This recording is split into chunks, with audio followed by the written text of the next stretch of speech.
Lihatlah bendera nasional Lebanon. Banyak wisatawan melihat simbol hijau di tengah dan langsung mengira itu adalah pohon Natal. Sebenarnya itu adalah pohon aras Lebanon.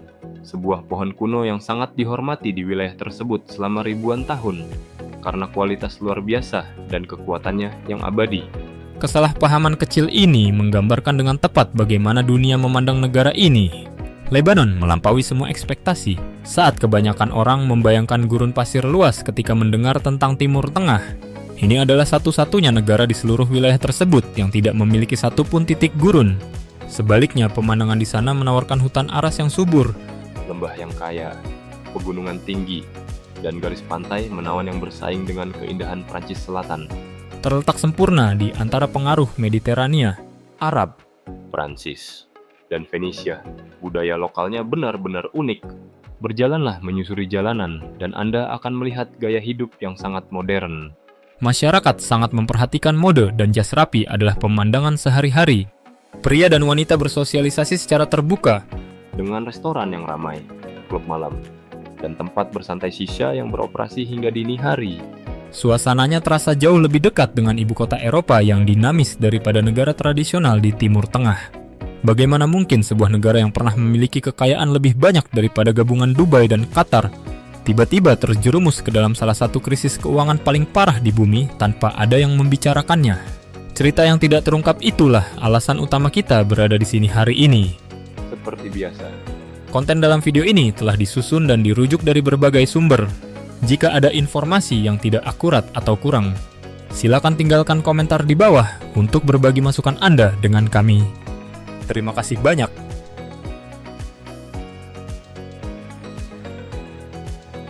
belum lama ini, Negara ini memegang kekayaan lebih banyak daripada gabungan Kuwait, Uni Emirat Arab, Arab Saudi, dan Qatar.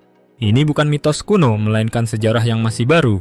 Selama pertengahan abad ke-20, Beirut bertahta sebagai pusat keuangan yang tidak terbantahkan di dunia Arab, tanpa pajak atas bunga, tanpa batas pertukaran mata uang asing. dan peraturan perbankan yang sangat santai. Uang mengalir masuk dari segala arah. Orang-orang dengan tepat menyebutnya sebagai Paris di Timur Tengah. Arsitekturnya yang memukau Kehidupan sosial yang ceria, dan budaya yang maju berada jauh di depan negara tetangga manapun pada masa itu. Segalanya berubah ketika perang saudara yang kejam meletus. menghancurkan negara selama 15 tahun yang panjang hingga tahun 1990. Negara ini tidak pernah benar-benar pulih sepenuhnya.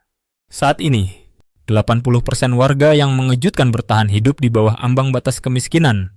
Tingkat inflasi telah melonjak melewati 200%. Yang memperburuk keadaan. Bentrokan parah yang dimulai pada awal tahun 2026 telah memaksa lebih dari 1 juta orang meninggalkan rumah mereka, Menyebabkan ratusan orang tewas akibat serangan udara hanya dalam hitungan hari. Namun, media global sebagian besar tetap diam. meskipun menghadapi kehancuran ekonomi yang terus-menerus, Perpindahan paksa dan ketidakpastian yang nyata. Penduduk setempat tetap sangat murah hati. keluarga Lebanon akan tetap menyambut Anda masuk untuk makan malam. Mereka akan tetap menyeduh kopi segar untuk Anda.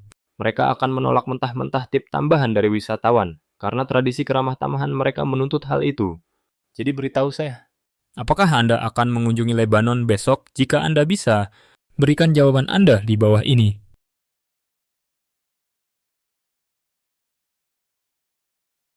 Mari kita lihat beberapa statistik yang mengungkapkan sisi yang sangat berbeda dari negara ini. Sebagai permulaan, setiap warga negara merokok rata-rata lebih dari 2.000 batang rokok setiap tahunnya. Organisasi Kesehatan Dunia menempatkan tingkat merokok Lebanon di antara yang tertinggi secara global. Berjalan-jalan di Beirut membuat hal ini jelas karena aroma tembakau, Rokok dan pipa shisha terintegrasi secara mendalam ke dalam budaya sehari-hari mereka. Kenyataan menarik lainnya adalah dorongan besar masyarakat untuk mengejar bidang kedokteran. secara mengejutkan, 1 dari setiap 10 warga bekerja di sektor kesehatan. Negara ini memiliki salah satu rasio dokter terhadap warga tertinggi di wilayah tersebut.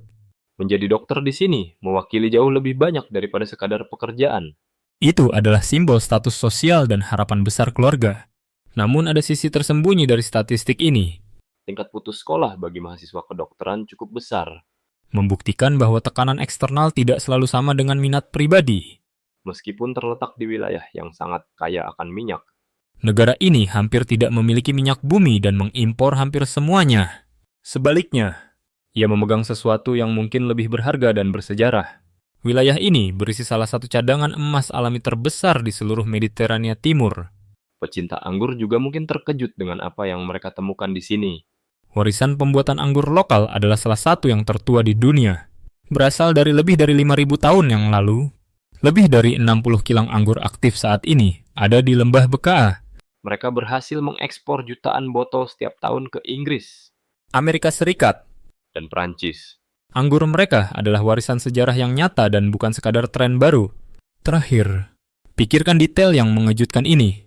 Lebih banyak orang keturunan Lebanon yang tinggal di luar negeri daripada di dalam negara aslinya. Sekitar 8 hingga 14 juta individu tinggal di lebih dari 100 negara asing. Sementara populasi lokal hanya sekitar 7 juta orang. Selain itu, populasi domestik tersebut berisi sekitar 400.000 warga Palestina dan lebih dari 1 juta pengungsi Suriah, menjadikannya negara dengan kepadatan pengungsi paling tinggi di bumi. Apakah ada detail ini yang mengejutkan Anda sebelumnya? Bagikan pemikiran Anda di bawah ini.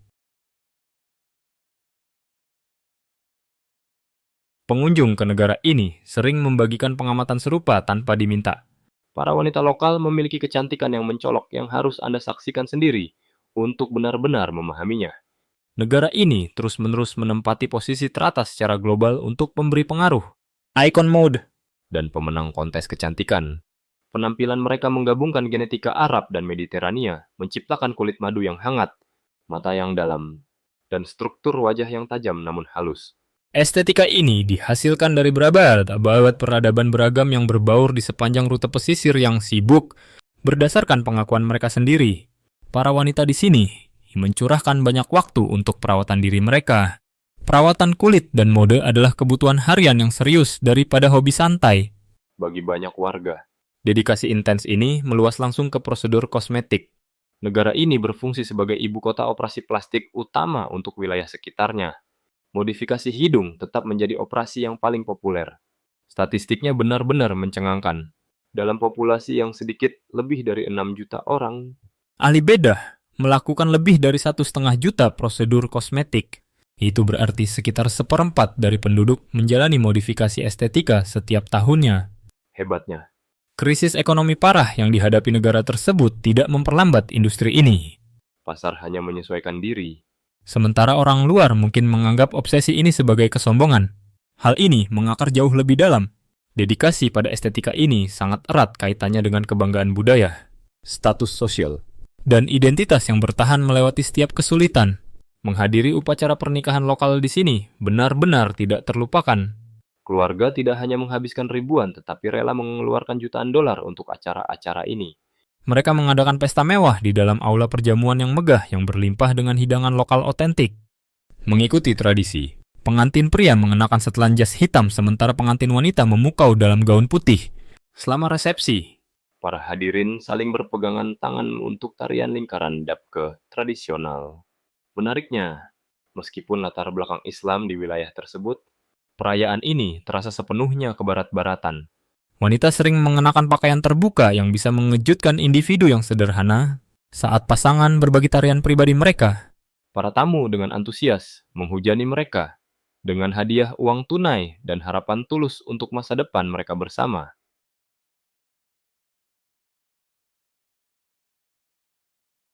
Inilah sesuatu yang akan membuat Anda berhenti dan membacanya 2 kali. Di Lebanon, Anda tidak bisa menikah di negara Anda sendiri. Setidaknya tidak secara sipil. Lebanon mengakui 18 komunitas agama yang berbeda, Dan masing-masing memiliki sistem pengadilan sendiri yang mengatur masalah pribadi seperti pernikahan. perceraian, dan warisan. Tidak ada undang-undang pernikahan sipil yang berlaku untuk semua orang secara setara.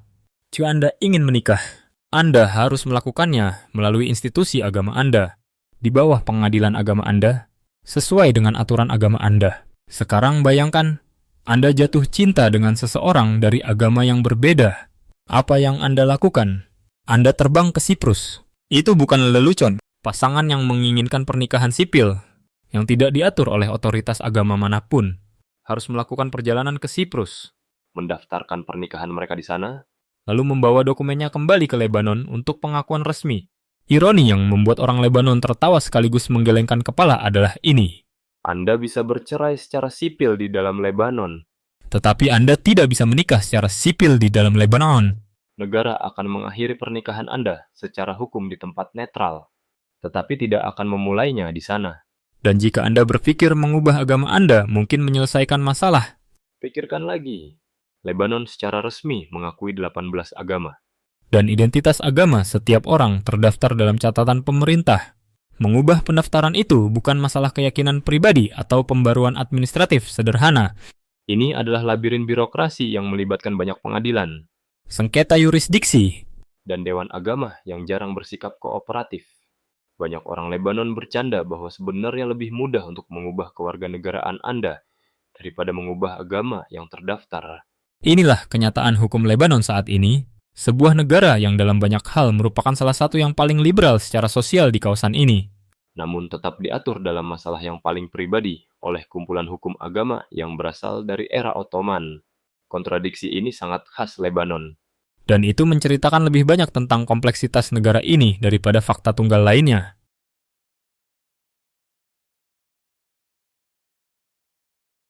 Setiap budaya memiliki aturan yang tidak terlihat, atau perilaku yang diikuti warga lokal tanpa berpikir panjang, dan hanya disadari oleh orang luar saat mereka secara tidak sengaja melanggarnya. Lebanon memiliki beberapa kebiasaan paling menarik yang pernah saya temui. Mulailah dengan kayu. Jika orang Lebanon mendapat pekerjaan baru, atau membeli mobil atau berbagi kabar baik dalam bentuk apapun, maka insting pertama mereka bukan merayakannya dengan suara keras. Mereka akan mencari permukaan kayu lalu mengetuknya. Keyakinan bahwa nasib baik harus dilindungi dari pandangan mata jahat sangatlah kuat di sini, dan mengetuk kayu adalah refleks untuk menjaga agar keberuntungan tidak hilang. Lalu ada kopi. Kopi Lebanon membawa pengaruh Turki, tetapi telah berkembang menjadi sesuatu yang sepenuhnya milik mereka sendiri. Kopi ini diseduh perlahan dalam panci kuningan-kuningan kecil yang disebut rakweh dengan kopi bubuk halus, serta air dan sedikit kapulaga. Di lembah buka orang-orang meminumnya dengan rasa manis. Di pegunungan mereka meminumnya dengan kuat dan tanpa pemanis. Namun dimanapun kopi tersebut tidak disaring, sehingga meninggalkan lapisan ampas yang tebal di dasar cangkir. Dan sisa itulah bagian yang benar-benar menarik. Setelah menghabiskan kopi Anda membalikan cangkir di atas piring, lalu menunggu ampasnya mengendap, kemudian membaliknya kembali untuk membaca apa yang diungkapkan oleh polanya. Bentuk lingkaran berarti cinta akan datang. Bentuk pohon menandakan awal yang baru. Garis yang berpotongan memperingatkan adanya tantangan di masa depan. Peramal nasib Anda, mungkin seorang teman atau bibi atau pemilik kafe. Hal ini bersifat santai dan sosial, tetapi pada saat yang sama dianggap sangat serius. Ada satu ritual lagi yang benar-benar akan membuat Anda terkejut. Jika seseorang menjatuhkan cangkir dan benda itu tidak pecah, maka banyak keluarga Lebanon akan sengaja menghancurkannya sendiri. Logikanya sangat tepat, yaitu sebuah benda rapuh yang menolak pecah dianggap menahan nasib buruk. Anda harus menghancurkannya sepenuhnya untuk memutus kemalangan sebelum menyebar. Dan kemudian ada salam pertemuan. Di Lebanon, Anda tidak hanya melambai di dalam ruangan. Anda tidak mengangguk ke arah umum dari sebuah kelompok. Jika ada 20 orang yang duduk bersama, maka Anda mendatangi setiap orang secara individu dengan jabat tangan atau pelukan ringan atau tangan di bahu. Dengan teman dekat ada 3 ciuman di pipi, dengan urutan kiri, kemudian kanan lalu kiri lagi. Setiap orang dan setiap saat. Proses ini membutuhkan waktu lebih lama dan terasa lebih pribadi. Hal ini memberitahu Anda segalanya tentang bagaimana orang Lebanon memahami hubungan antar manusia.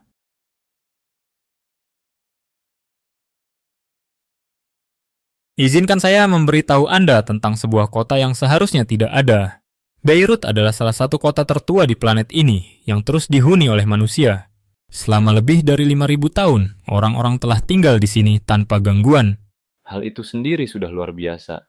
Namun yang membuat Beirut benar-benar istimewa bukanlah seberapa lama kota itu bertahan, melainkan berapa kali kota itu hancur total dan dibangun kembali dari nol. Sebanyak 7 kali. Angka itu berasal dari catatan arkeologi serta tulisan kuno dan sejarah lisan Lebanon. Gempa bumi tahun 551 Masehi meratakan kota itu sepenuhnya. Bangsa Yunani datang melewatinya. Kemudian Romawi. Lalu tentara salib. Kemudian Mamluk. Lalu Ottoman. Setiap penaklukan dan setiap bencana serta setiap gelombang kehancuran mengubah Beirut menjadi puing. Dan setiap kali itu pula, kota itu dibangun kembali di tempat yang sama persis. Ketika kru konstruksi menggali jalan baru di Beirut hari ini, mereka secara teratur menembus permukaan dan menemukan sesuatu di bawahnya. Fondasi Fenisia dari 3000 tahun yang lalu. Anak tangga Romawi, saluran air Bizantium. Kota ini dibangun di atas dirinya sendiri, selapis demi selapis, seperti catatan geologi peradaban manusia. Para arkeolog menggambarkannya sebagai kue berlapis banyak, di mana setiap lapisan adalah dunia lengkap yang pernah ada di atas tanah dan sekarang hanya ada di bawahnya. Sejarah inilah yang membuat Beirut menyandang gelar Phoenix dari Timur Tengah atau kota abadi di Mediterania. Sebuah kota yang terbakar dan runtuh lalu bangkit kembali. Bukan secara kiasan, melainkan secara harfiah selama 7 kali yang didokumentasikan. Dan secara geografis, Beirut memiliki keunggulan yang hampir tidak bisa diklaim oleh kota lain di dunia. Pusat kota terletak tepat di pantai Mediterania. Namun berkendaralah selama 45 menit ke arah timur dan Anda akan berada di pegunungan Lebanon yang menjulang lebih dari 3.000 meter serta tertutup salju sepanjang bulan musim dingin. Ini berarti pada hari musim dingin yang cerah, Anda bisa berenang di laut di pagi hari dan berada di lereng ski pada sore hari tanpa pernah meninggalkan area Beirut yang lebih luas. Dan sangat sedikit tempat di bumi di mana hal itu mungkin dilakukan. Beirut adalah salah satunya. Dan kemudian ada kehidupan malam. Reputasi Beirut sebagai kota yang tidak pernah tidur bukanlah sekadar pemasaran. Itu adalah kenyataan yang didokumentasikan. Bar di atap gedung dan klub bawah tanah, serta tempat pertunjukan jazz dan restoran, terbuka membuat kota ini beroperasi dengan energi penuh 7 malam dalam seminggu. Hari Senin terasa seperti hari Sabtu. Energinya tidak turun hanya karena kalender mengatakan demikian. Beirut berpesta karena memang selalu begitu. Dan karena setelah semua yang dilaluinya kota ini memutuskan bahwa kegembiraan bukanlah sesuatu yang bisa Anda tunda.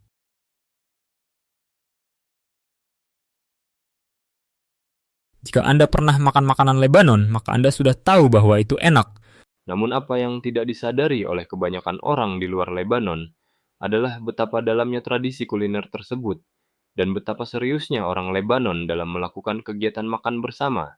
Mari kita mulai dengan sesuatu yang terdengar sederhana, yaitu selada. Di Lebanon, selada bukan sekadar hidangan sampingan, melainkan sebuah pernyataan. Tabuleh yang terbuat dari gandum bulgur serta peterseli segar dan jus lemon serta minyak zaitun adalah salah satu hal paling membuat ketagihan yang akan Anda masukkan ke dalam mulut Anda dan secara teknis itu adalah selada.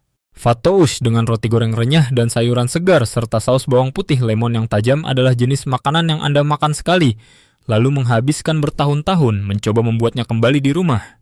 Lebanon juga merupakan surga bagi siapapun yang tidak makan daging. Sekitar 1/4 penduduk mengikuti diet vegetarian atau semi-vegetarian, yang berarti pilihan tanpa daging di sini bukanlah sekadar pelengkap. Hidangan tersebut adalah pusat perhatian. Hummus adalah contoh yang paling terkenal. Campuran buncis serta minyak zaitun dan bawang putih serta lemon menghasilkan hidangan yang begitu sederhana, sehingga seharusnya tidak luar biasa seperti aslinya. Lebanon menganggap hummus begitu serius, sehingga pernah terlibat perselisihan diplomatik dengan Israel mengenai negara mana yang bisa mengklaim rekor piring hummus terbesar di dunia. Lebanon menang dengan piring yang beratnya lebih dari 23.000 pon. Lebih dari 10 ton hummus. Itulah betapa seriusnya negara ini memandang makanannya. Bagi mereka yang makan daging ada kafta dan shish tauk sebagai tolak ukurnya.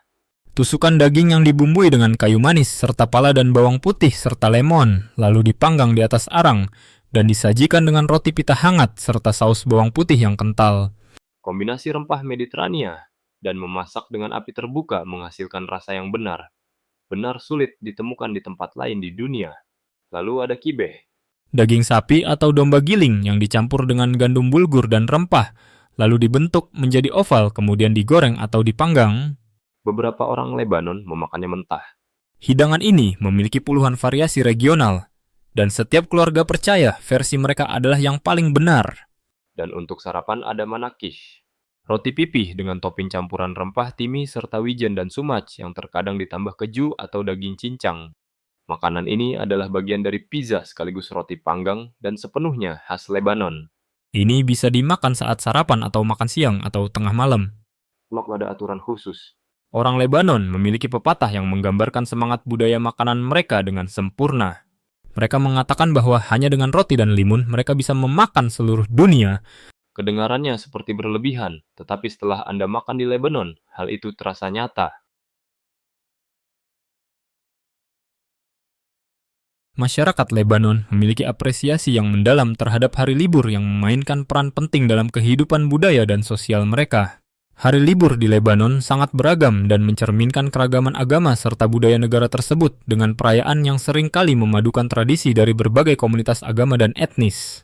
Keluarga Muslim merayakan Idul Fitri dan Idul Adha dengan pesta serta berkumpul bersama keluarga dan tindakan kemurahan hati yang meluas melampaui komunitas mereka sendiri. Keluarga Kristen merayakan Natal dan Paskah dengan kehangatan serta tradisi yang telah dijaga selama berabad-abad. Dan di Lebanon, perayaan ini bukan merupakan acara paralel yang terjadi di komunitas yang terpisah. Acara tersebut saling tumpang tindih. Tetangga dari keyakinan yang berbeda saling mengunjungi selama hari libur satu sama lain.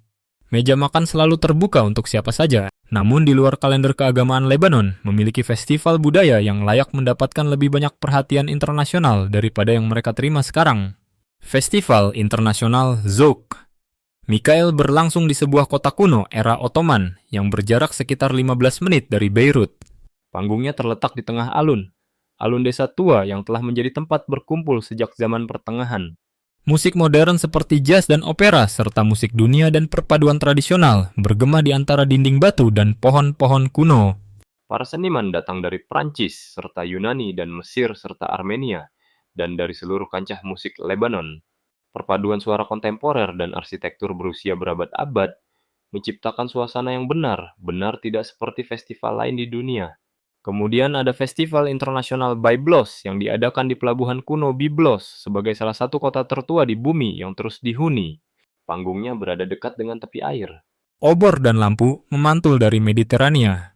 Suara ombak bercampur dengan musik. Aliran musik pop serta rock dan jazz serta cerita rakyat Arab bergantian muncul namun suasananya tetap konstan.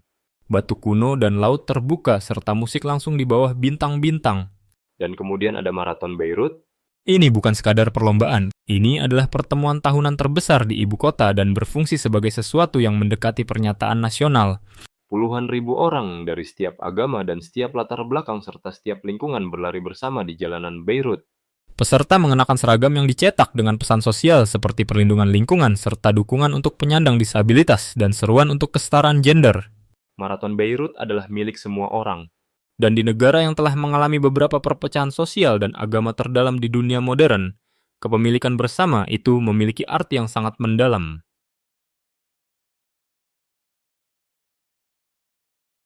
Jika Anda berpikir untuk mengunjungi Lebanon, dan setelah semua yang kita bahas hari ini, saya harap Anda tertarik, maka ada beberapa hal yang akan membuat pengalaman Anda jauh lebih baik. Yang pertama adalah tentang tagihan restoran. Di beberapa daerah, terutama di pusat kota Beirut dan di sepanjang pantai dekat Batrun, restoran akan menaruh makanan di meja Anda yang tidak Anda pesan. Camilan manis kecil atau sekeranjang roti atau sebotol air. Anda akan menganggap semua itu gratis. Padahal sebenarnya tidak. Di akhir acara, makan bareng. Barang tersebut akan muncul di tagihan Anda. Hal ini tidak berlaku secara universal dan tidak dianggap tidak jujur menurut standar lokal. Karena ini adalah bentuk layanan saran yang telah menjadi normal di daerah wisata. Solusinya sederhana, yaitu saat Anda duduk, tanyakan langsung kepada staf apa yang sudah termasuk dalam paket dan apa yang dikenakan biaya tambahan. Satu pertanyaan bisa menyelamatkan Anda dari kebingungan. Hal kedua yang harus dipahami adalah bahwa Lebanon beroperasi pada dua tingkat harga. Satu untuk warga lokal dan satu untuk orang asing. Ini bukan penipuan, melainkan konsekuensi alami dari fakta bahwa wisatawan biasanya membayar dalam dolar Amerika Serikat yang memiliki nilai jauh lebih tinggi daripada mata uang lokal. Namun hal itu berarti menanyakan harga di muka sangatlah penting, baik itu di taksi atau di restoran kecil maupun di pasar. Jangan berasumsi apapun dan tanyakan semuanya. Ketiga, perhatikan di mana Anda berada. Beirut adalah kota yang terdiri dari banyak lingkungan, dan lingkungan tersebut dapat berubah drastis hanya dalam satu blok. Sebuah jalan yang terlihat sangat modern dan kosmopolitan dapat berbelok di sudut menjadi komunitas dengan adat istiadat agama yang sangat tradisional. Berpakaian terlalu terbuka atau mengambil foto tanpa kesadaran akan lingkungan sekitar dapat dianggap tidak sopan di area tertentu. Bacalah lingkungan Anda dan sesuaikan diri. Dan terakhir, hal terpenting untuk dipahami tentang Lebanon juga merupakan hal yang paling menyenangkan. Orang Lebanon sangat ramah dan keramahan itu bukan sekadar pertunjukan. Itu adalah hal yang tulus dan mendalam, serta terkadang terasa berlebihan jika Anda tidak siap menghadapinya. Jika seseorang mengajak Anda makan, maka terimalah tawaran itu. Jika seseorang menawarkan teh kepada Anda, maka minumlah setidaknya seteguk. Menolak secara langsung, terutama di lingkungan rumah, dapat dibaca sebagai ketidaknyamanan atau penolakan. Menerima dengan anggun meski hanya sebagian adalah bahasa penghormatan di sini. Lebanon akan memberi Anda makan serta menyambut Anda dan mengejutkan Anda, serta menantang semua yang Anda pikir Anda ketahui tentang Timur Tengah. Ini adalah negara yang telah hancur lebih sering daripada yang seharusnya bisa bertahan, namun tetap tegak berdiri. Ia terus membangun dan terus tertawa serta memasak dan menari dan menuangkan kopi.